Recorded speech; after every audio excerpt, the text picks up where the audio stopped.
আমি দেখিনি তোমায় চোখে তারায়, তবুও তোমায় ভালোবেসেছি। উহুদের ময়দানে রক্ত ঝরালে দিন কায়েমের জন্য, পাথর বুকে ফুটালে ফুল, মনুষ্য জাতি চির শূন্য। উহুদের ময়দানে রক্ত ঝরালে দিন কায়েমের জন্য, পাথর বুকে ফুটালে ফুল, মনুষ্য জাতি চির শূন্য। শত জ্বালাতন সয়েছ তুমি, সেই কাহিনী শুনে কেঁদেছি। শত জ্বালাতন সয়েছ তুমি, সেই কাহিনী শুনে কেঁদেছি। মনের এই ক্যানভাসে তোমার ছবি ভাসে, তোমার প্রেমে যেন পড়েছি। মনের এই ক্যানভাসে তোমার ছবি ভাসে, তোমার প্রেমে যেন পড়েছি। আমি দেখিনি তোমায় চোখে তারায়, তবুও তোমায় ভালোবেসেছি।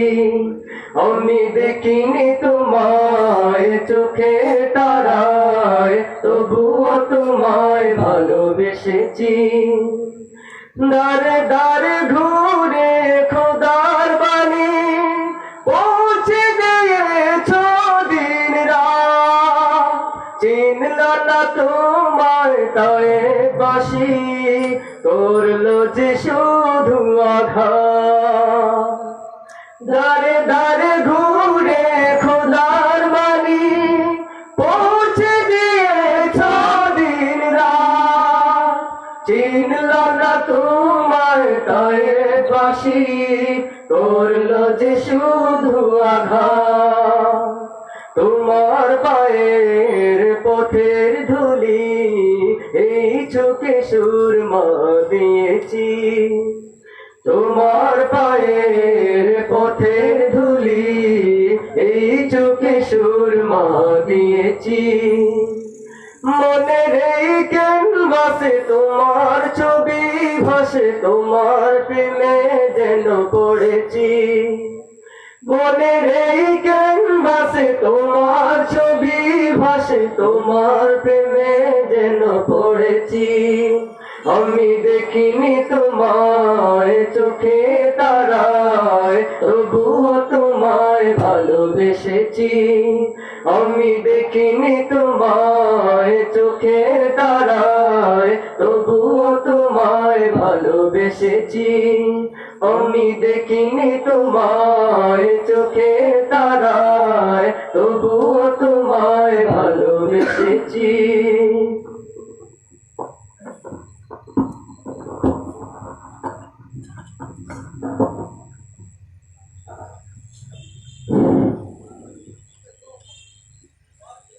ধন্যবাদ জানাই বিএনপির শিল্পী গোষ্ঠীর অন্যতম শিল্পীদেরকে। নগর ইসলামী কাফেলার পক্ষ থেকে তাদেরকে মুবারকবাদ অভিনন্দন জানাই। সুপ্রিয় উপস্থিতি, ঐতিহ্যবাহী নগর ইসলামী কাফেলার উদ্যোগে 14তম তাফসীরুল কুরআন মাহফিল মহাসম্মেলনে আমাদের মাঝে এসে উপস্থিত হয়েছেন বেশ নন্দিত মুফাসসিরে কুরআন, বিশিষ্ট ইসলামী চিন্তাবিদ হযরতুল আল্লাম হযরত মাওলানা মুফতি বশির আহমদ সাহেব বিবারিয়া। এই অধিবেশনের সভাপতির আসন গ্রহণ করবেন নগর মহিলা মাদ্রাসার সুনামধন্য মুহতামিম, আমাদের নগরের কৃতি সন্তান হযরতুল আল্লাম হযরত মাওলানা ফরিদ আহমদ সাহেব দামাত বারাকাতুহু। হযরতকে সভাপতির আসন গ্রহণ করার জন্য নগর ইসলামী কাফেলার পক্ষ থেকে সবিনয় অনুরোধ করছি। সুপ্রিয় তৌহিদি জনতা, এ পর্যায়ে আপনাদের সামনে মহাগ্রন্থ আল কুরআন থেকে গুরুত্বপূর্ণ তাফসীর পেশ করবেন প্রখ্যাত মুফাসসিরে কুরআন, বিশেষ বিশিষ্ট আলমদিন হযরতুল আল্লাম হযরত মৌলানা মুফতি বশির আহমদ সাহেব বিবারিয়া হযরতকে ওনার মহামূল্যবান নসিহত পেশ করার জন্য নগর ইসলামী কাফেলা তথা ঢাকা দক্ষিণবাসীর পক্ষ থেকে সবিনয় অনুরোধ করছি।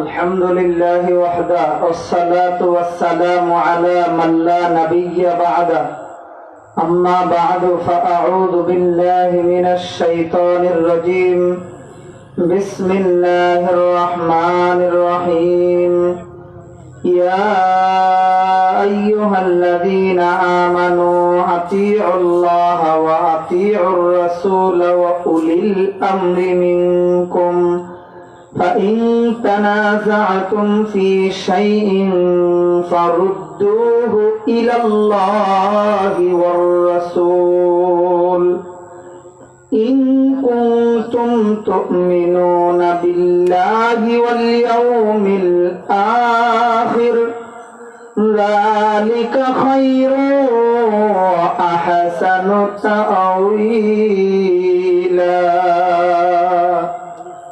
بارك الله لنا ولكم في القرآن العظيم ونفعنا وإياكم بالآيات والذكر الحكيم وعن سيد الجن والبشر صلى الله عليه وسلم إن الله لا يجمع أمتي على الضلالة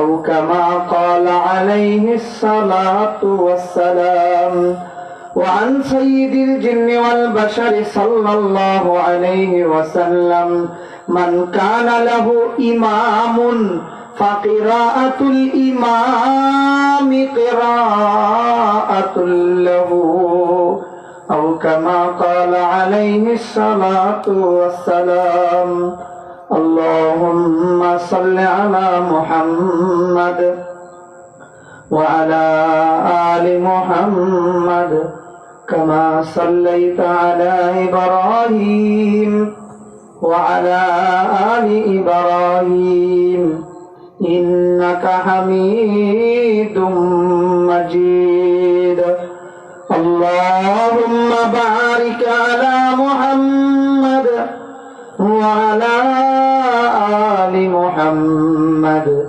كما باركت على إبراهيم وعلى آل إبراهيم إنك حميد مجيد لا إله إلا الله الحليم الكريم سبحان الله وبحمده سبحان الله العظيم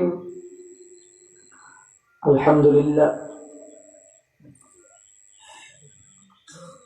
নগর ইসলামী কাফেলা কর্তৃক আয়োজিত আজকের এই 14তম বার্ষিকী তাফসীরুল কোরআন ইসলামী মহাসম্মেলনের বর্তমান অধিবেশনের শ্রদ্ধাভাজন সভাপতি সাহেব উপস্থিত, সম্মুখ পানে সমবেত মুসলমান ভাইয়েরা, বাবারা, পর্দার আড়ালে অবস্থানরত অত্যন্ত শ্রদ্ধেয় মা ও বোনেরা, আমরা সকলেই মহান আল্লাহ তাআলার শুকরিয়া জ্ঞাপন করছি যে মহান রব্বুল আলামিন আমাদেরকে কোরআন ও হাদিসের আলোচনায় শরীক হওয়ার সুযোগ আর তৌফিক দান করেছেন।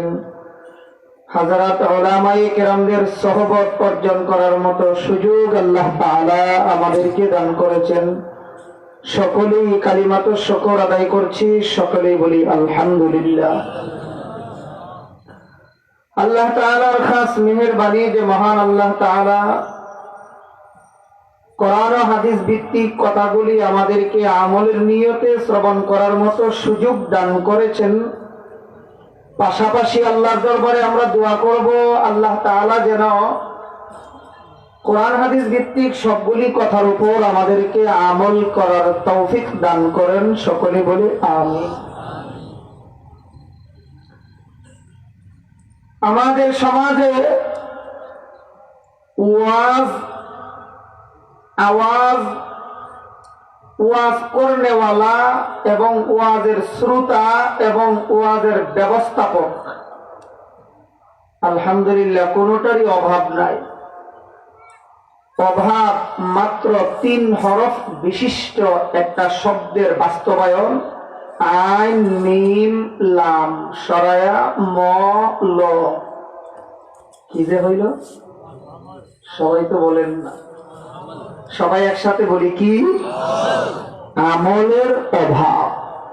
এই জন্য আল্লাহর কাছে আমরা দোয়া করব, কোরআন হাদিস ভিত্তিক কথাগুলির উপর যেন আমরা আমল করতে পারি। আল্লাহ তৌফিক দান করুন, সকলে বলে আমিন।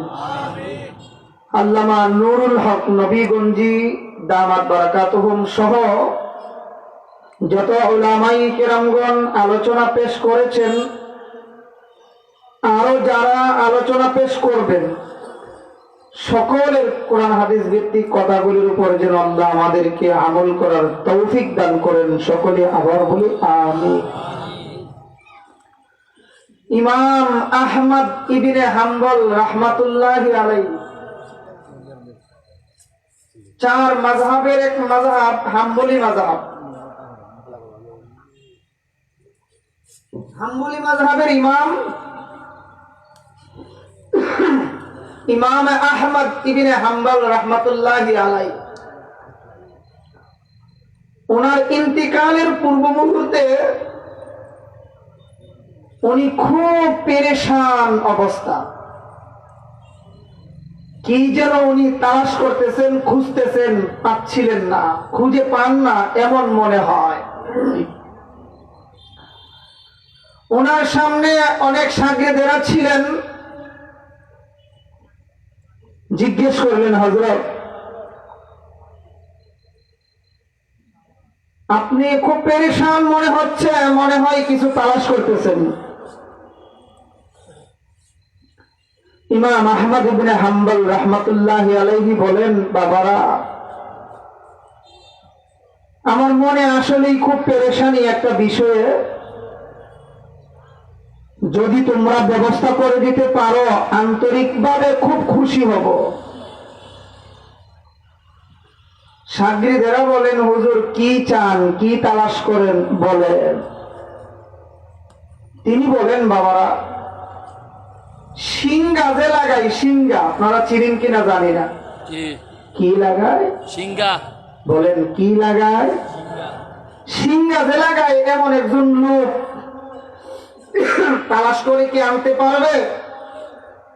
যারা ছিলেন সবাই আশ্চর্য হয়ে বলেন, হুজুর বুঝলাম না, কিছুক্ষণ আগে আপনি বললেন আপনার ইন্তেকালের সময় ঘনিয়ে আসছে, মনে হয় আর বেশিক্ষণ বাঁচবেন না, আর এখন আপনি মরণের পূর্ব মুহূর্তে সিঙ্গা লাগানোওয়ালা তালাশ করেন। এই সময় তো অন্য কিছু বলা দরকার ছিল, আপনি এমন কথা বলছেন কেন? কথাটা বলা মাত্রই আল্লাহর ওলি ইমাম আহমদ ইবনে হাম্বল রাহমাতুল্লাহি আলাইহি চোখের পানি ছেড়ে দিয়ে শাগির্দের দিকে তাকায়া বলে, বাবারে, আমার মনে একটা কথা তোমরা শোনো। আমার আমি আহমদ ইবনে হাম্বলের সিনার মধ্যে একটা দুইটা হাদিস না, 100 200 হাদিস নয়, 1000 2000 নয়, 1 লাখ 2 লাখ নয়। আল্লাহর শুকরিয়া, মহান আল্লাহ, আমি আহমদ ইবনে হাম্বলের সিনায় 10 লাখের উপরে হাদিস আল্লাহ সংরক্ষণ করেছে। 10 লাখের উপরে হাদিস আল্লাহ আমাকে মুখস্থ করার মতো তৌফিক দান করেছেন। আমরা তো অনেক সময় রে বাবা 1 কান 2 কান হাদিস পড়লি রাবির নাম, বর্ণনাকারীর নামটাও অনেক সময় বলতে পারি না।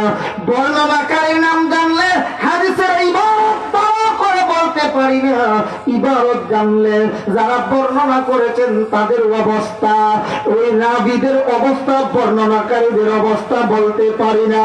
কিন্তু আল্লাহর ওলি ইমাম রহমাতুল্লাহি আলাইহি যে 10 লাখের উপরে হাদিস জানতেন, সনদান মতনান জারহান তাদিলান, হাদিসের রিডিং তো পারতেন, ইবারত তো পারতেন, পাশাপাশি উনার থেকে শুরু করে নবীজি পর্যন্ত প্রত্যেকটা হাদিস কে কার কাছে পড়েছেন, বর্ণনাকারীকে, সবগুলি আল্লাহর ওলি ইমাম আহমদ ইবনে হাম্বল মুখস্থ জানতেন।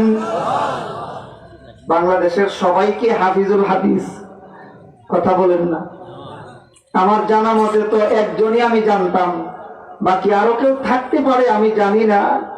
একমাত্র সারা বাংলায় হাফিজুল হাদিস বলে আমরা ছোটকালেও যাকে চিনতাম, সিলেটের রত্ন আল্লামা নুরউদ্দিন গহরপুরি রহমতুল্লাহ আলাইহি।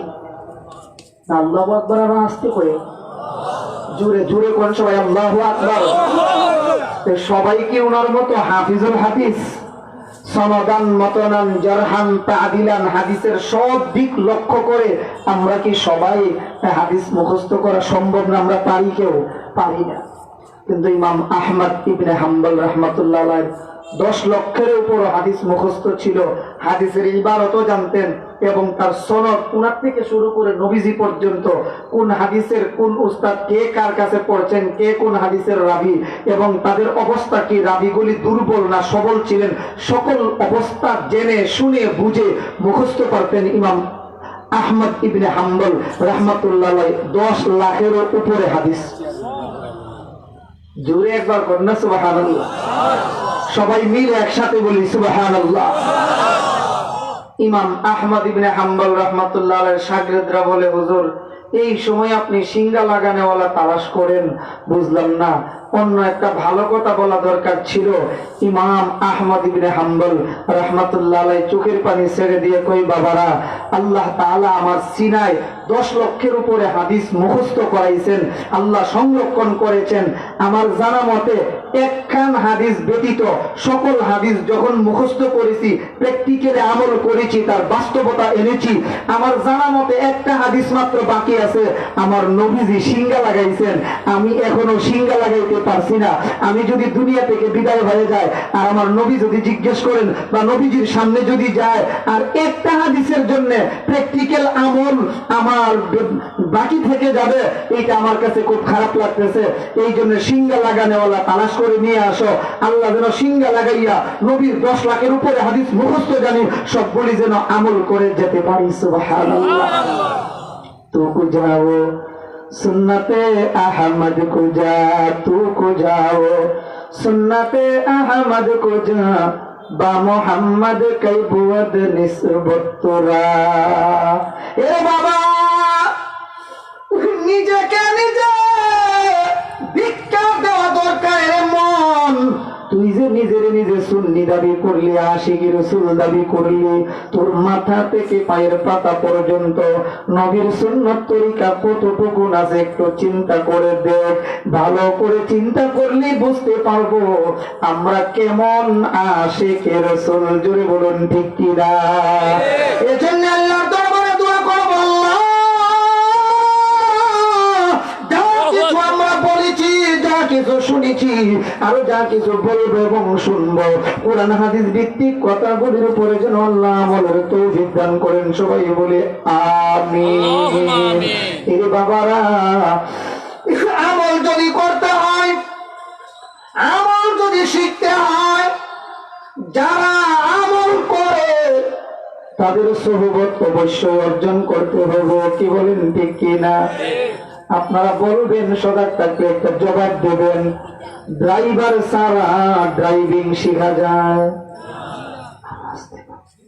না? সবাই মিলে জোরে বলেন, ড্রাইভার ছাড়া কি ড্রাইভিং শেখা যায়? তাইলে বোঝা গেল ড্রাইভারি শিখতে গেলে আরেকজন ড্রাইভারের কাছে যেতে হয়। দোকান দেওয়ার জন্যে নগর এলাকার এক ছেলে গিয়ে তার বাবারে কয়, আব্বা 5 লক্ষ টাকা দেন, ঢাকা দক্ষিণ বাজারে দোকান দেব। এমনি বাবা কয় যে তুই দোকান দিবি কেমনে? 5 লাখ কেন, 10 লাখ দেব দোকান দেওয়ার জন্য। একটা কাজ কর, ঢাকা দক্ষিণ বাজারে কাপড়ের একটা দোকান আছে, অথবা তুই মুদিমালের দোকান দিলে একটা দোকান আছে, বড় দোকান, ওই আব্দুল্লাহর দোকানে যা, ওই দোকানে গিয়া কর্মচারী খাট, সেলসম্যান গিরি কর। ওইখানে তুই দোকানে গিয়া কামলা খাটলে, কর্মচারী হিসাবে কাজ করলে যোগ্যতা অর্জন হবে। 1 বছর পরে 10 লাখ টাকা দিয়া দোকান দিয়ে দেব। কি বলেন ঠিক কিনা?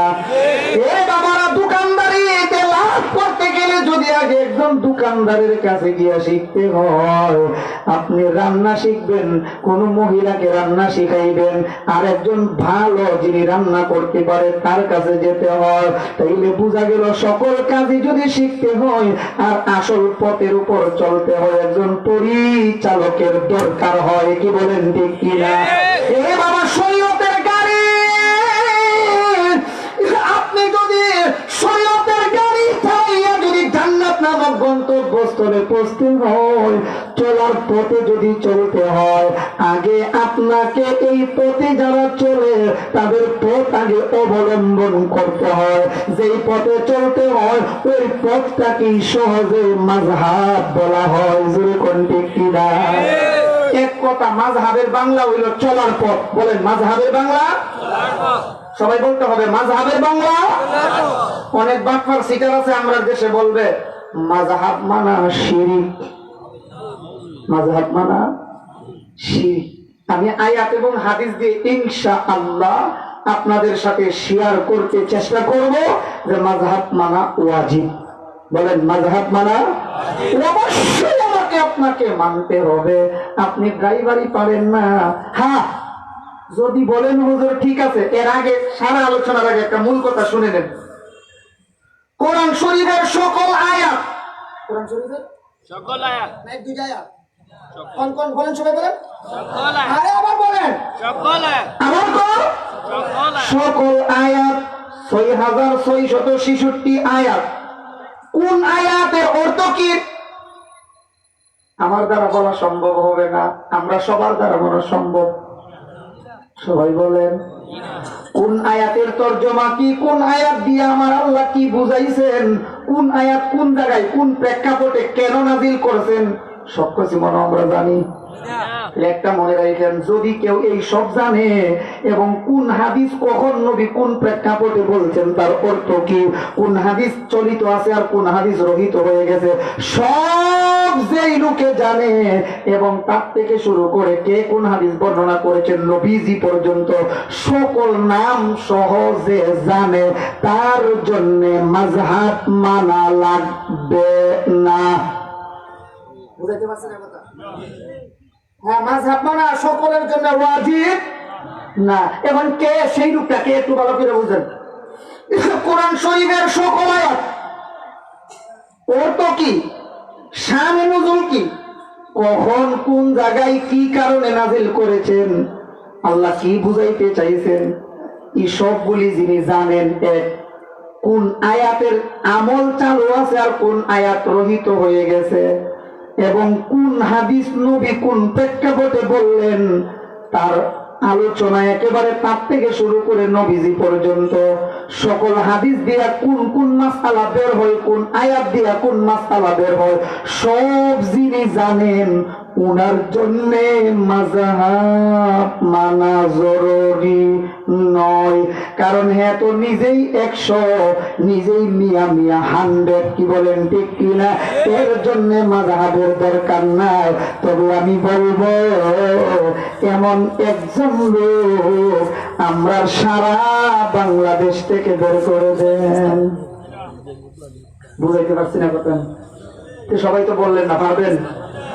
এখানে এমন কেউ আসেননি 1 লক্ষ হাদিস মুখস্থ বলবেন, আর 1 লাখ বাদ দেন 100 কথা কন না, একটা হাদিস বলবেন আপনার থেকে শুরু করে একবারে নবীজি পর্যন্ত, সনদান মতনান জারহান তাদিলান রাবির হালত সহ যে বর্ণনা করতেন উনাদের পরিচিতি সহ সব বলতে পারবেন।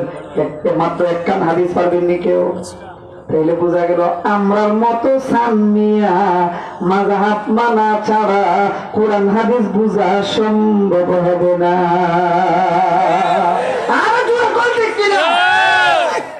এই বিষয়টার উপর কথা বোঝার জন্য আরো এক দুইটা কথা আমরা শুনি, তাইলে আরো সহজে বুঝবো।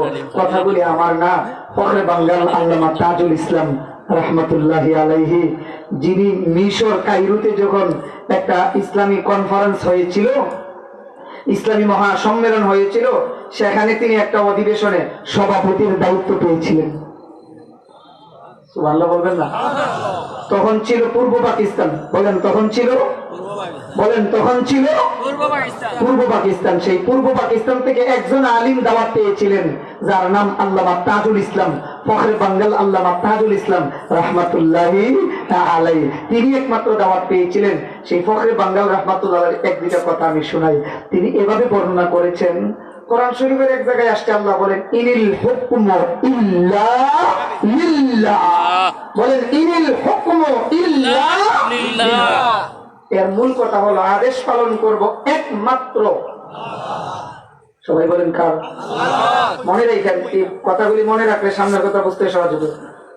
2 নম্বরে আল্লাহ তাআলা বলেন সূরাতুল হাশরের 7 নম্বর আয়াত, মা আতাকুমুর রাসূল ফাখুযু ওয়া মা নাহাকুম আনহু ফান্তাহু। প্রথম যে আয়াত বললাম ইনিল হুকমু ইল্লা লিল্লাহ, এর দ্বারা পাইলাম কি? আদেশ মানব একমাত্র কার? আল্লাহ। ইবাদত করব একমাত্র কার? আল্লাহ। সৃষ্টি যার, বিধান তার। বলেন সৃষ্টি যার, বিধান তার।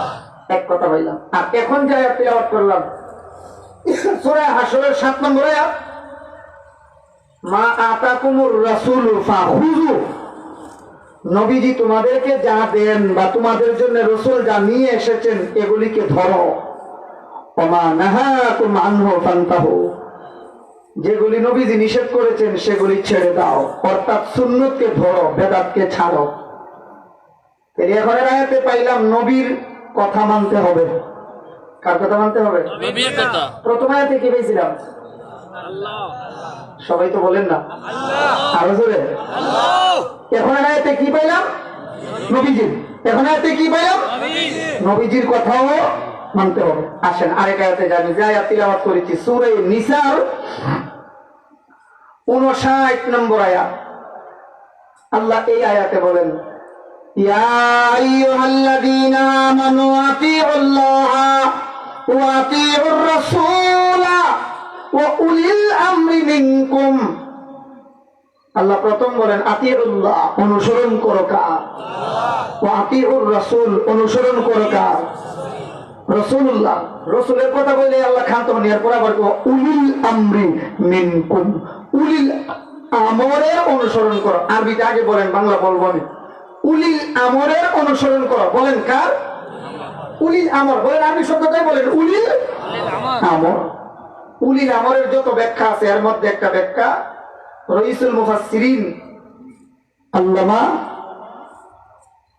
সিরাজুল ইসলাম রাহমাতুল্লাহি আলাইহি, ব্রাহ্মণবাড়িয়ার বড় হুজুর যিনি, আল্লাহ বড় সুন্দর করে এই কথাটা আলোচনা এভাবে করেছিলেন। আর সাহাবায়ে কেরামদের মধ্যেও যিনি রাইসুল মুফাসসিরিন আব্দুল্লাহ ইবনে আব্বাস রাদিয়াল্লাহু তাআলা আনহু, উনার বরাত দিয়ে উনার কথা বলে আলোচনা করেছিলেন এভাবে, যে তাফসীরের কিতাবে আসছে রাইসুল মুফাসসিরিন আব্দুল্লাহ ইবনে আব্বাস রাদিয়াল্লাহু তাআলা আনহু তিনি বলেন, উলিল আমরের সহজ ব্যাখ্যা মুজতাহিদ ইমামগণ। মুজতাহিদ ইমাম, 4 মাযহাবের, বলেন 4 মাযহাবের ইমাম, হানাফি, শাফিঈ, হাম্বলি, মালিকি, এই 4 মাযহাবের ইমাম যারা, তাদের অনুসরণ, তাদের অনুসরণ। এখন আরো প্রশ্ন আসবে আয়াতের ভিতরে, রাসূলের যুগে কি মাযহাব শব্দ ছিল? আসলে তো এই শব্দ ছিল না। এই শব্দটা এভাবে ছিল না। বলেন এভাবে ছিল না। তবে কি আপনাদের ধারণা রাসূলের যুগে কোন শরীয়তের উপর কোন চলার পথ ছিল না? কথা বল না কেন? ছিল। চলার পথকেই তো আরবিতে মাযহাব কয়। মাযহাবের বাংলায় চলার পথ। বলেন মাযহাবের বাংলা চলার পথ। মাশাআল্লাহ, সবাই বলে মাযহাবের বাংলা চলার পথ। তবে সকল পথকে মাযহাব বলে না। শরীয়তের উপর চলতে গিয়ে যেই পথ অবলম্বন করা লাগে সেই পথকে মাযহাব বলে, শাব্দিক অর্থ। মাযহাবের পারিভাষিক অর্থ হলো যেই সমস্যার সমাধান কোরআনে নাই, বলেন সবাই, বলতে হবে এই কথা, না হইলে কিছু ভুল ধারণা আছে। আমরা সমাজে একটা ভুল স্লোগান আছে, সব সমস্যার সমাধান দিতে পারে আল কোরআন। এটা ভুল স্লোগান। আশ্চর্যের কথা, কি বলে, জীবনে তো বললাম না এই কথা। আমি বলবো তাইলে ঠিক আছে, কোন ওয়াক্তের নামাজ কোন রাকাত কোরআনের আয়াত দিয়ে কেউ ফাললে বাইর করে দেন। ওলামা একরাম জবাব দেন, আছেন কেউ এমন? কোন ওয়াক্তের কত রাকাত কোরআন শরীফের আয়াত থেকে বের করতে পারবেন? অসম্ভব, কেউ পারবেন না। নামাজ কোন ওয়াক্তের কত রাকাত কিভাবে পড়বেন পদ্ধতি কোরআন শরীফে। কোরআন শরীফ যদি সবকিছুর বর্ণনা করতো তাইলে তো কোরআন এত বড় হইতো, মানুষ ডরে ডরে কোরআনের কাছেও গেল নইলে। এই জন্য কোরআন শরীফের সত্যতার ব্যাখ্যা নাই, সংক্ষিপ্ত ভাবে আছে। বলেন কিভাবে আছে? সংক্ষিপ্ত ভাবে। এই জন্য সকল সমস্যার সমাধান আপনি কোরআন থেকে বের করা সম্ভব না। যদি সম্ভব হইতো তাহলে ইজমা কিয়াসের কোন প্রয়োজনই হইতো না। এই জন্য তো এক দলে কয় কোরআন আছে, কোরআন আছে আর হাদিস আছে, অন্য কোন ব্যক্তি মানবো কেন? আমরা কোরআন মানি, হাদিস মানি, কোন ব্যক্তি মানি না। কোরআন হাদিস তোর বাপ দাদা 14 গোষ্ঠীও বুঝবে না, কোন ব্যক্তি না বুঝাইয়া দিলে। জোরে কণ্ঠে কিনা? এর জন্য আসল মূল কোথায় যায়? কোরআন শরীফের যেই জিনিসের সমস্যার সমাধান পাওয়া যায় না, এরপরে যদি হাদিসেও সেই সমস্যার সমাধান না পাওয়া যায়, তখন মুজতাহিদ ইমামগণের ব্যাখ্যার প্রয়োজন। বলেন তখন কিসের প্রয়োজন? মুজতাহিদ ইমামগণের ব্যাখ্যার প্রয়োজন। আর সেই ব্যাখ্যা পাওয়ার পর যে শরীয়তের মাসআলা মাসাইল পাওয়া যায়, যেই পথ পাওয়া যায়, সেই পথ অবলম্বন করার নাম পরিভাষায় বলা হয় মাযহাব। পরিভাষায় বলা হয় মাযহাব। এখন একটা প্রশ্ন আমাদের সামনে, হুজুর 3 আয়াত পাইলাম 3 রকম, এক আয়াতে কারে মানো? বিষয়টা তো কঠিন, এই জন্য একটু জবাব দিতে হবে। এক আয়াতে পাইলাম কারে মানো? ইনিল হুকমু ইল্লা লিল্লাহ, সৃষ্টিদার বিধানদার, ইবাদত হবে একমাত্র আল্লাহ। দ্বিতীয় আরেক আয়াতে পাইলাম মা আতাকুমুর রাসূলু ফাখুযু ওয়া মা নাহাকুম আনহু ফান্তাহু, নবীজি জানিয়ে এসেছেন বা যা নির্দেশ দিয়েছেন তা ধরো, যা নিষেধ করেছেন তা ছাড়ো। তাহলে নবীর হুকুম মানতে হবে। এরপরে পাইলাম আতিউল্লাহ ওয়া আতিউর রাসূল ওয়া উলিল আমরি মিনকুম, মুজতাহিদ ইমামগণের কথাও মানো। তাহলে আয়াত মোটামুটি এখানে কয়টা পাইলাম? একরকম না 3 রকম? সবাই বলে আরো জোরে কন, আরো জোরে কন। আচ্ছা, বুঝার জন্য ধরেন আমার দুই পাশে 2 জন, কাছের 2 জনকে ধরেন, আমি কথা বুঝাইতে সহজ হইব। আমার দুই পাশে কয়জন? আমি মাঝখানে কতজন নিলাম? আয়াত কয়টা পাইলাম? আরো অনেক আয়াত আছে, আমি সেদিকে যাবো না, সংক্ষেপে বুঝাবার জন্য বলছি। আয়াত পাইলাম 3 রকম, 3 আয়াত 3 ধরনের বলে। এখন যদি প্রথম আয়াত মানি, দ্বিতীয় আয়াত মানা কি সম্ভব? কথা বলেন না কেন? আর যদি 3 নম্বর আয়াত মানি, তাইলে দ্বিতীয় প্রথম মানা সম্ভব হবে না। কোনটা মানবো কোনটা ছাড়বো? বলেন সবগুলি মানবো ইনশাল্লাহ। কোন ইনশাল্লাহ? সবগুলি মানবো। কোন সবগুলি মানবো? আর জোরে কোন সবগুলি মানবো? কেমনে মানবো? এবার আসেন ফখরে বাঙ্গাল রাহমাতুল্লাহি আলাইহির কথাই যাই, সবগুলি কেমনে মানবো বুঝার জন্য ধরে নিন। এই অধিবেশনের সভাপতি মাওলানা ফরিদ আহমদ সাহেব, সভাপতি উনি। একজন মাইক দিয়ে এলান করলেন যে অমুক হুজুর বয়ান করবেন, একজনে এলান করলেন অমুকে বয়ান করবেন। আরব দেশের এক মেহমান বয়ান করলেন, সভাপতি বিষয় দিলেন মাযহাব কি ও কেন, এই বিষয়ে বয়ান করবেন। আরব দেশের লোকে বয়ান করলে আমরা সবাই সব বুঝে ফেলবো। জবাব দেন না আপনারা? এখন আর একজন দুভাষী লাগবো নি, ইংলিশে জানে কি কয়, ট্রান্সলেটর। ইংলিশ কইলে বাঙালি আবার খুব খুশি হয়। এখন কি লেটার কথা কন না, ট্রান্সলেটর মানে একজন দুভাষীর প্রয়োজন, তিনি আমরা আবার বুঝাইয়া দেবেন। ঘোষণা দিলেন ঘোষক, পরিচালক। বিষয় দিলেন,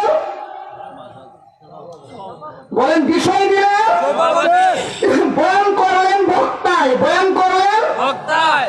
বক্তার বয়ান বুঝলেন না, এই জন্য বাংলাদেশের আরেকজনে বাংলা ভাষায় তর্জমা করে বুঝাইয়া দিলেন। হুকুম দিলেন সভাপতি, বয়ান করলেন বক্তায়, তর্জমা করলেন একজন বাঙালি।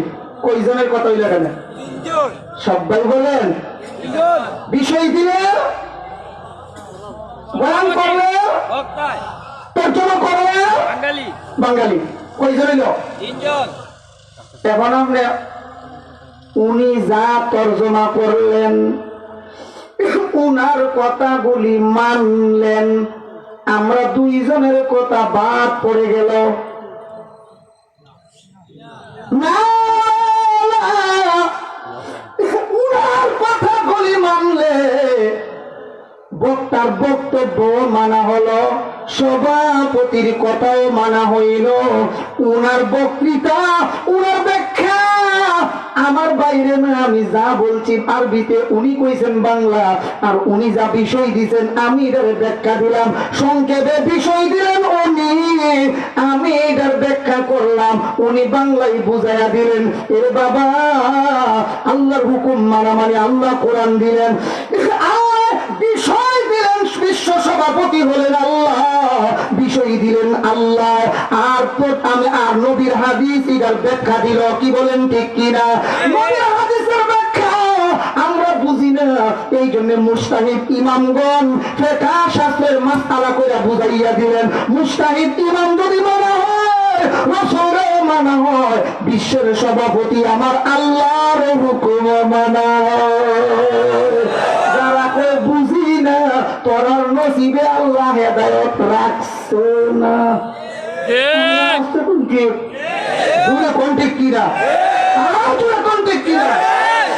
এখন নবী কোন মযহাব মানতেন? হানাফি না শাফি না হাম্বলি না মালিকি? প্রশ্ন জাগেনি। এর বেটা নবী মাযহাব মানবে কেন? নবী তো হলো মাযহাবের অনুমোদন দাতা। জোরে কোন ঠিক কিনা?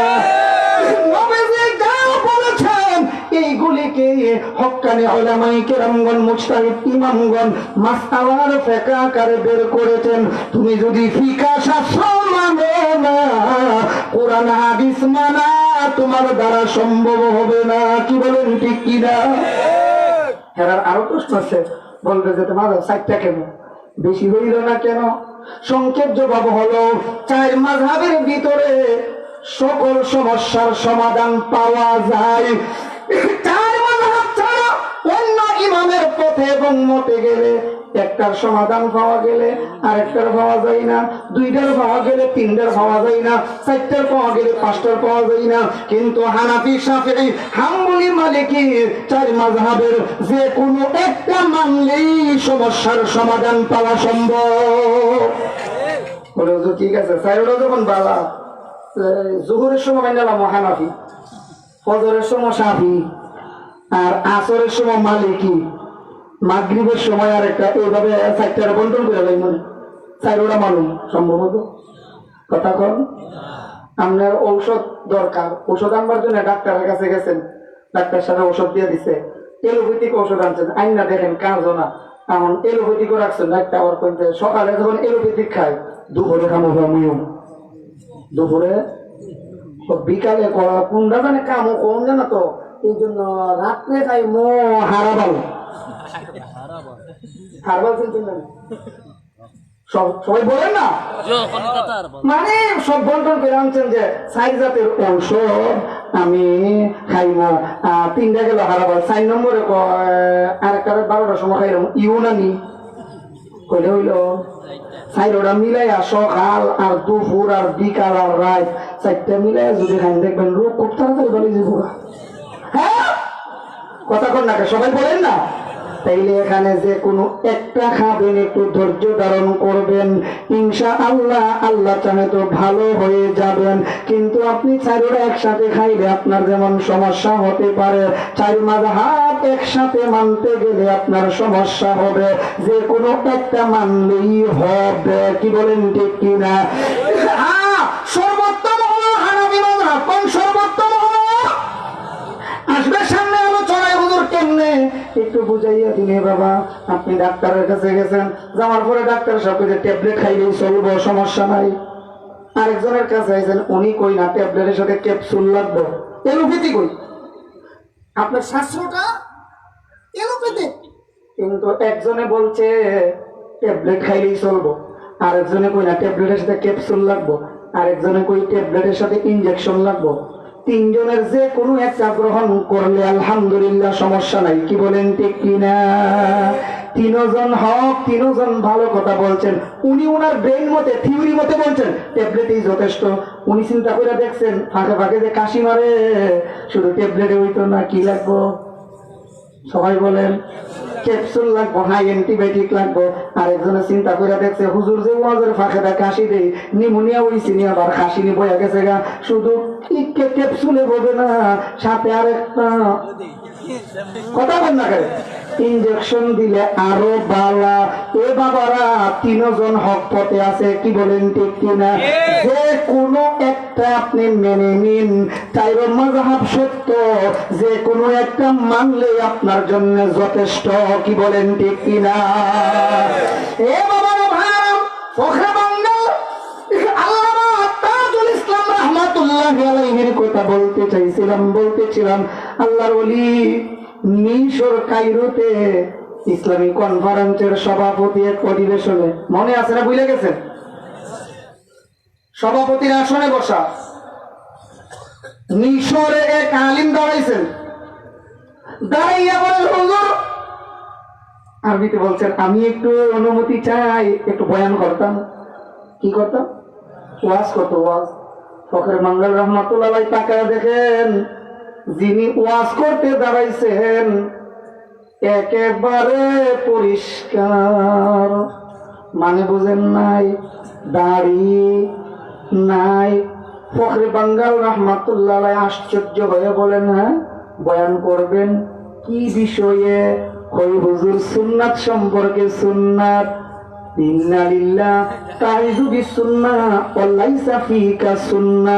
আপনি ওয়াজ করবেন সুন্নত সম্পর্কে, আপনার নিজের মধ্যেই দি সুন্নত নাই, তাই যদি সুন্নাহ ওয়াজ করবেন সুন্নাত সম্পর্কে, ওয়ালাইসা ফিকা সুন্নাহ, আর আপনার মধ্যে সুন্নত নাই।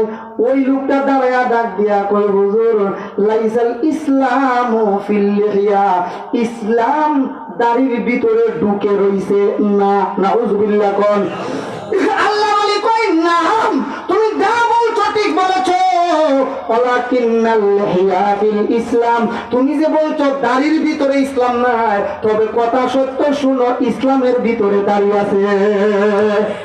সুবহানাল্লাহ বলবেন না? সুবহানাল্লাহ। হুজুর কই তুমি ওয়াজ করবা সুন্নাত সম্পর্কে, আর তাই যদি সুন্নাহ লাইসা ফিকা সুন্নাহ, তোমার মধ্যে সুন্নাত নাই, কিসের সুন্নাতের ওয়াজ করবা?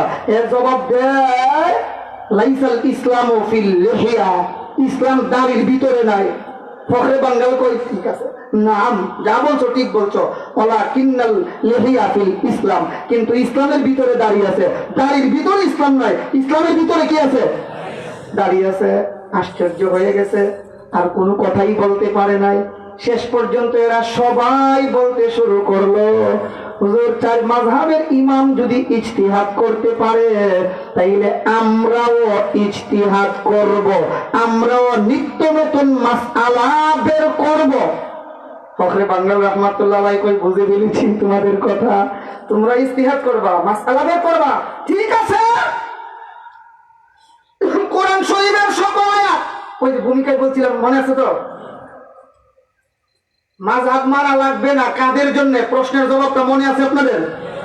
এইটা আল্লাহ নবী বলেন ইজতিহাদ করবা বলে, হ্যাঁ কোন আয়াত কখন কোন প্রেক্ষাপটে, কোন হাদিস কখন আল্লাহ নবী কোন প্রেক্ষাপটে বললেন, সনদ সহ মতন সহ ভালো করে যদি বলতে পারো, তাহলে তোমরা ইস্তিহাদ করতে পারবা। তোমরা কেউ আছো কি বেশি হাদিস লাগবে না, মাত্র 1 লক্ষ পারবা? কই না। তাইলে 50,000 না, 20,000 না, 10,000 না, 1,000 না, 100 জিনা হুজুর পারবো না, 50 পারবো না, 10টা হাদিস পারবো না। একটা হাদিস তোমাদের থেকে শুরু করে নবীজি পর্যন্ত সনদান মতনান জারহান তাদিলান এমন কেউ আছো কি একখান হাদিস পারবা? বলে না, এটা সম্ভব না। এবার আল্লাহর ওলি ফখরে বাঙ্গাল রাহমাতুল্লাহি আলাইহি বলেন, শুনো, নাম দিলা নাপিত, শুধু কেসি আছে, চিরুনি নাই, আরো অস্ত্র লাগে। শুধু কেসি দিয়া যেমন কেউ নাপিত হতে পারে না, চিরুনি সহ আরো অস্ত্র লাগে। শুধু আয়াত মুখস্থ জানলেও ইজতিহাদ করা সম্ভব হতে পারে না। এবার কি জবাব দেবেন? আবার কয় না হুজুর সমস্যা নাই, আমি পারি একটা, উনি পারে আরেকটা, উনি পারে আরেকটা, উনি পারে আরেকটা, আমরা হক বলে মিল্লা ইজতিহাদ করব। আল্লাহর ওলি কই, শুনো, একটা ঘোড়ার কাম 100 ছাগল মিলিয়া করতে পারে না। সুবহানাল্লাহ বলবেন না? একটা ঘোড়া যেই কাম পারে 100 ছাগল মিলিয়া করতে পারে না। 100 ছাগলের দ্বারা একটা ঘোড়ার কাম সম্ভব হয় না। তোমরা মতো হাজার হাজার আলিমের দ্বারাও ইজতিহাদ করা সম্ভব হবে। আল্লাহু আকবার বলো না? আল্লাহু আকবার, আল্লাহু আকবার। শেষ পর্যন্ত তারা কোনো কিছুই করতে পারলো না ফখরে বাঙ্গাল রাহমাতুল্লাহি আলাইহির সামনে। এজন্য বাবারা ভাইয়েরা, মাযহাব কিউ কেন, বিষয়টা খুব একটু জটিল বিষয়। এরপর আমাকে আপনাকে ভালো করে জানতে হবে এই মাযহাব আমাদের জন্য জরুরি। কারণ আমরা নিজে ড্রাইভিং পারি না, নিজে শরীয়তের গাড়ি চালাইতে জানি না। যারা জানেন আমরা তাদের কথা মানতে হবে। কি বলেন, ঠিক কি না? হানাফি, শাফিঈ, হাম্বলি, মালিকি, এই 4 মাযহাবের যে কোন একটা আপনি অনুসরণ করেন, সমস্যা হবে না। কিন্তু একটাও আপনি মানলেন না, কোরআন হাদিস মানা আপনার দ্বারা সম্ভব হবে না। যারা নিজেকে বলে আহলে হাদিস, মানে হাদিস ওয়ালা, আহলে হাদিস মানে বলেন বলেন হাদিস ওয়ালা, তারা মূলত এখানে 3-4টা কথা আসবে, একটু লক্ষ্য করবেন। হাদিস জানে না, বলেন মূলত হাদিস জানে না। 2 নম্বর, জানলেও বুঝে না, কোন জানলেও বুঝে না। 3 নম্বর, বুঝলেও মানে না, বুঝলেও এই 3 কথার দৃষ্টান্ত বলতে সহজে খতিবে আজম আল্লামা নুরুল ইসলাম ওলি পরিদামাত বরকাতুহু, এটা আগামীকালের পরের দিনই তো মনে হয় ঢাকা দক্ষিণ আসতেছেন, থাকবেন তো সবাই ইনশাআল্লাহ? আগামীকাল থেকে না ঢাকা দক্ষিণের মাহফিল, ইনশাআল্লাহ আমরা থাকবো সবাই। আল্লাহ কবুল করুন, সবাই বলি আমিন। তারা হাদিস জানে না, জানলে বুঝে না, বুঝলে মানে না। এর একটা দৃষ্টান্ত খতিব আজম আল্লামা নুরুল ইসলাম ওলি পরিদামাত বরকাতুহু 1996 সালে তিনি কুয়েত সফরে যান। বলেন কোন জায়গার সফরে? সবাই বলেন।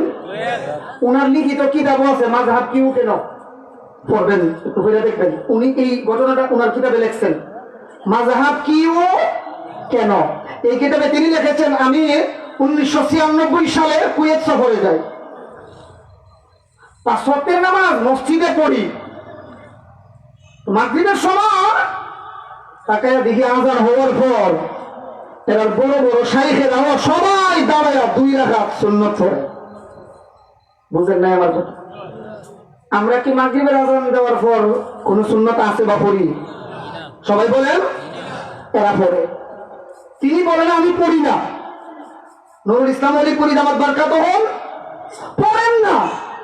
আমি যে বসে থাকি সবাই আমার দিকে আর দৃষ্টিতে তাকায়, কড়া নজরে তাকায়। একদিন এক পর্যায়ে এদের বড় এক শেখ আমাকে বললেন, সুন্নাত পড়েন না কেন, নফল পড়েন না কেন এই সময়ে? তিনি বলেন, আমি ওনাকে বললাম ঠিক আছে নামাজের পরে কথা হবে, আপনি নামাজের পরে এখানে বসবেন। ওই নামাজ পড়ে আমার সাথে কথা বলে তো দূরের কথা, শেখ রে খুঁজতে হয়েছিল। সারা মসজিদ তালাশ করলাম, বাতি সালাম দিয়ে ওনারে পাইলাম না।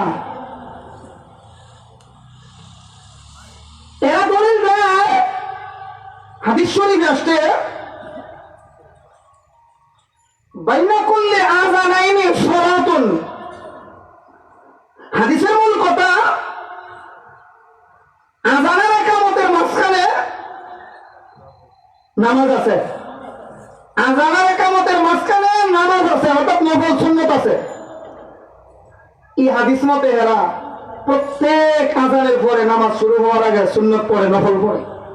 কিন্তু আরেক হাদিসে আছে বাইনা কুল্লি আযানাইনি সালাতুন ইল্লাল মাগরিব, ইল্লাল মাগরিব। সব নামাজের আযান ইকামতের মাঝখানে নফল আছে, সুন্নাত আছে, কিন্তু মাগরিব ব্যতীত। কোন মাগরিব? সবাই বলেন না, মাগরিব ব্যতীত। মাগরিবের পরে, মাগরিবের আগে আযানের পর কোন সুন্নাত নফল নাই। এটা এরা জানে না। আবার কিছু আছে তারা হাদিস বুঝে না। বলেন হাদিস, বলেন বলেন হাদিস বুঝে না। বুঝে না কেমনে? তকি উসমানী, জাস্টিস আল্লামা তকি উসমানী দামাত বরকাতুহু সারা বিশ্বের বড় আলিমদের মধ্যে একজন। আল্লাহ ওনার হায়াতে বরকত দান করুন, সবাই বলে আমিন। জাস্টিস আল্লামা তকি উসমানী, পাকিস্তানের তকি উসমানী দামাত বরকাতুহু লেখেন, আমার কাছে খবর আসলো দাবি দাঁড়া হলে হাদিসের একজন বাতাস ছাড়া করে ওযু না করে নামাজ পড়ে। বুঝেন নাই কথা? বাতাস ছাড়া করে ওযু করে না, এমনি নামাজ পড়ে। হুজুরে জিজ্ঞেস করলেন, তকি উসমানী বলেন, আমি জিজ্ঞাসলাম কি রে বেটা,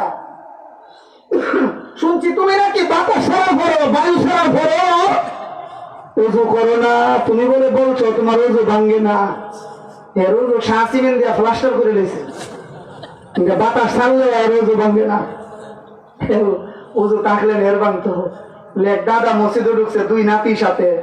মসজিদে ঢুকিয়া দাদা হঠাৎ করে নিজের অজান্তেই বাতাস এসে বসছে। দুই নাতি কয়, দাদা ওযু কইরাও। আমার ওযু ভাঙছে না। নাতি দুইজনে কয়, দাদা তুমি আওয়াজ করলা, তুমি খুব ভাঙছে না। আওয়াজ করলেও ভাঙছে না। ইমাম সাহেবের কাছে গিয়ে দুই নাতি কয়, হুজুর দাদা কারবার করছে, আওয়াজ হয়েছে, কিন্তু দাদা উজু বলে ভাঙছে না। ইমাম সাহেব জিগাই, কিতা চাচা আপনি উজু করেন না কেন? আমার উজু ভাঙছে না। কর না হুজুর উজু ভাঙছে না। আরে ভাঙলো না কেন? এরা তো আওয়াজ হয়েছে। আওয়াজ হলে কি হয়েছে? আমার উজু করলেন ভাঙতো, আসলে আমার উজু নাই। উজু আমার নাই হইতে ভাঙবো কেমনে? উজু থাকলে ভাঙতো আমার। তকি উসমানী দামাত বরকাতুহু লেখেন, উনি জিজ্ঞেস করেন, কি রে বেটা তুমি বলে বাতাস ছাড়ার পরে ওযু না করে নামাজ পড়ো? কচি কেমনে? আমার ওযু ভাঙ্গে না। আমার ওযু, সবাই দিয়ে কথা কর না, আমার ওযু ভাঙ্গে না। তো উসমানী জিগাই, ভাঙ্গে না মানে কয় হাদিস শরীফে আছে। দেখে হাদিস কেমন বুঝে? হাদিস শরীফে আসছে নবীজি বলছেন ওযু ভাঙ্গার মধ্যে বাতাস যাওয়ার জন্য দুই আলামত। কয় আলামত? হয়তো আওয়াজ নয়তো গন্ধ। বুঝেন নাই কথা? হয়তো আওয়াজ নয়তো দুইটার একটা যদি থাকে তাইলে ওই বাতাস গেছে, বোঝা গেল। দুইটার একটা নাই, ওযু ভাঙছে না। তা আমার ওযু, আমার যে বাতাস যা আমি কইতাম পারি, কিন্তু আওয়াজও নাই, গন্ধও নাই, এর লিগে বলে হ্যাঁ ওযু গেছে না। পরে তকি উসমানী দামাত বরকাতুহু বলল, হ্যাঁ হাদিসে আছে এই কথা, সত্য। উযু ভাঙার জন্য দুই জিনিস থাকা লাগবে। কই জিনিস? কোন কি কি?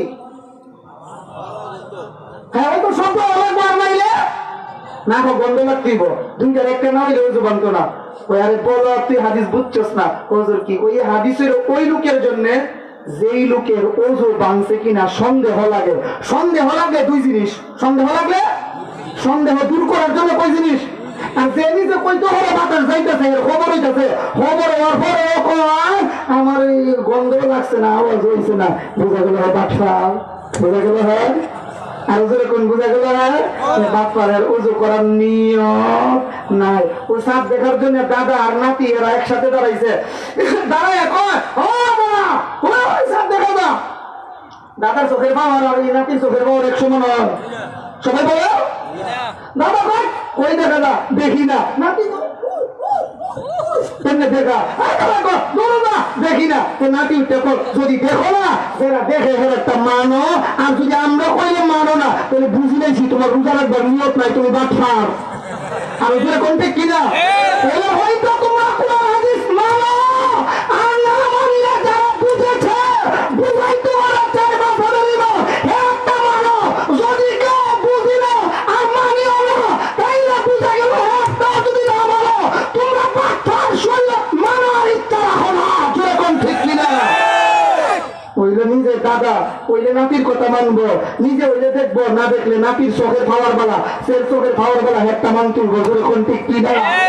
যারা কই আমরা এদেরকে মানি না, বুঝা গেল তোমরা শরীয়তের হুকুম মানার ইচ্ছা নাই। 3 নম্বর হইল এরা হাদিস বুঝে, বুঝলো মানে না, কোন বুঝলো যেমন হাত বাঁধলাম নামাজের জন্য, এই কথা আমি আপনাদেরকে আরো অনেক শুনেছি, শেষ কথাটা ভালো করে শুনে রাখবেন। হাত বাঁধলাম, হাত বাঁধার হাদিস সিনাই হাত বাঁধার হাদিস আছে, মেনে নিলাম সিনাই হাত বাঁধার হাদিস আছে। আরেক হাদিস আছে নাভির নিচে হাত বাঁধা, আমরা যেটা সবসময় করি। তাইলে এই সংক্ষিপ্ত কথায় হাত বাঁধার হাদিস পাইলাম কই রকম? সবাই বলতে হবে। তাইলে আলহামদুলিল্লাহ আমরা যারা আছি আমরা দুনো হাদিস মানি, যারা মাযহাব মানি। আর যারা মাযহাব মানে না, আহলে হাদিস তথা লামাযহাবী সালাফি, এরা হাদিস মানছে একটা, কারণ এরার মহিলারাও হাত বাঁধে সিনাই, পুরুষেরাও বাঁধে দেখছেন না আপনারা, পুরুষেরাও বাঁধে সিনাই, মহিলারাও বাঁধে সিনাই। তাই এরার পুরুষ মহিলা বেটা বেটি মিলিয়ে হাদিস মানছে কয়টা? একটা। আমরা মানি কয়টা? বলে কেমনে? ইমাম আবু হানিফা রাহমাতুল্লাহ আলাইহি বলেন আমরা বুকের হাদিসও মানি, নাভির নিচেরটাও মানি। বলে পয়লা রাকাত পড়লাম বুকে, দ্বিতীয় রাকাত জমগা নিচে, আবার কিভাবে না? তিনি বলেন বুকের হাদিস সিনার হাদিস প্রযোজ্য মহিলাদের জন্য, নাভির নিচের হাদিস প্রযোজ্য পুরুষদের জন্য। আমরা মহিলারা হাত বাঁধে সিনায়, আমরা বান্ধি নাভির নিচে। হেরার বেটা বিটি মিলিয়া হাদিস মানছে একটা, আমরা বেটা বিটি মিলিয়া হাদিস মানছি কয়টা?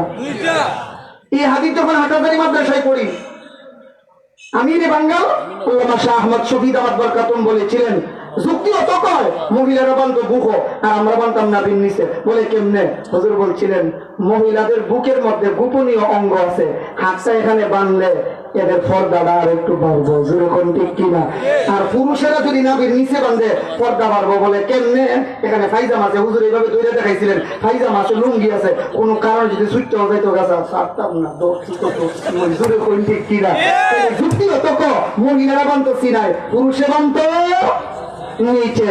ভাইয়েরা বাবারা, ঢাকার গ্রান্ডেড মুফতিদের মধ্যে একজন আল্লামা মুফতি দেলাওয়ার হুসাইন দামাত বরকাতুম, হযরতের জবান থেকে শুনছিলাম যে এই নোয়াখালীর এক লোক বলে মেসওয়াক কিনছে। কি? সবাই কম, এটাই সর্বশেষ কথা। কি কিনছে? মেসওয়াক যে কিনছে, কিনা মাপ দিয়ে দেখে এটা আধা হাত বা এক বিগত এক ডাবের চেয়ে বেশি হয়। আর মেসওয়াকের সহি সুন্নত তরিকা হইল কতটুকুন হওয়া? এক বিগত বা এক ডাব এতটুকুন হওয়া। মাপ দিয়ে দেখে 4 আঙ্গুল বেশি। চিন্তা করছে 15 টাকার মেসওয়াক কেটে যদি ফেলে দেই 5 টাকা চলে যাব, কাটতাম না, ব্যবহার করতে থাকি, কিছুদিন পরে তুই হই হতে হতে এক বিগত যাইব, সমস্যা নাই। মেসওয়াক এইভাবে কিনা নামাজ পড়বো, মেসওয়াক করে ওযু করে নামাজে দাঁড়াইছে, সাইড পকেটে জুব্বার পকেটে মেসওয়াক রাখছে, ভাই কে দাঁড়াইছে যে এটা তো লম্বা, এতটুকুন বাইরে হইছে, এতটুকুন বাহির হয়ে আছে। বলেন এতটুকুন বের হয়ে আছে। এখন এ যে নামাজে যায় আর উঠে, শেষদার যাই রুকুর থেকে যে উঠে বিদ্যুৎ বেগে, এমন কিছু মুসল্লি আছে না, আত্মাহিয়াত হইলে ইমাম সাহেব সিগন্যাল দেয়, বুঝছুন নি অর্থ গীতা? ইমাম সাহেব আত্মাহিয়াত আমি কোন সময় শেষ করে ফেলেছি, আপনি এখনো শেষ করছেন না, তাড়াতাড়ি করেন। এমন লোক আছে নি? আছে। এমন শেষদার যায় এমনি বিদ্যুৎ বেগে যায় আর উঠে, শেষদার থেকে খুব তাড়াহুড়া করে উঠছে যে ফাঁসের এক লোক লুঙ্গি ভরে রাখছে, ফাঁসের একবারে কি বলছে লুঙ্গি ভরে রাখছে। এর যে মেসওয়াক এমনি বাইরে দিচ্ছি নি, এর মেসওয়াকে এবার লুঙ্গি লইয়া 3.5 তলা উপরে এবার নামাজের ভিতরে কি করে? এটা কি? নাকি ওইটা সুন্নত, নবীর সুন্নত মেসওয়াক। হে বেটা উঠটা কত সুন্নতের গুতাই দিয়ে আমার ফরজ শেষ। তুই যে সুন্নতটা গুতা মারলে আমার ফরজ দিশের। তা আমরা বলি যে এই সুন্নতের গুতাই ফরজ নষ্ট হয়। আমরা মানলাম তোমার আলহামদুলিল্লাহ, তুমি আমিন জুড়ে বলা মুস্তাহাব বলো, আর আমিন জুড়ে বলা ভালো বলো, ঠিক আছে মানলাম। যেই সুন্নত আর মুস্তাহাব মানতে গেলে ফরজ সুন্নতের গুতাই ফরজ নষ্ট হয়। কেউ যাদের সুন্নত মাইন না আরেকজনের ফরজ নষ্ট করিও না। এই জন্য হক্কানে উলামায়ে কেরামগণ আমাদেরকে যেই পথ প্রদর্শন করেন, আমরা সেই পথে ছিলাম, সেই পথে আসি, ইনশাআল্লাহ মরণ পর্যন্ত সেই পথে থাকবো। আল্লাহ সবাই কবুল করুন, সবাই বলে আমিন।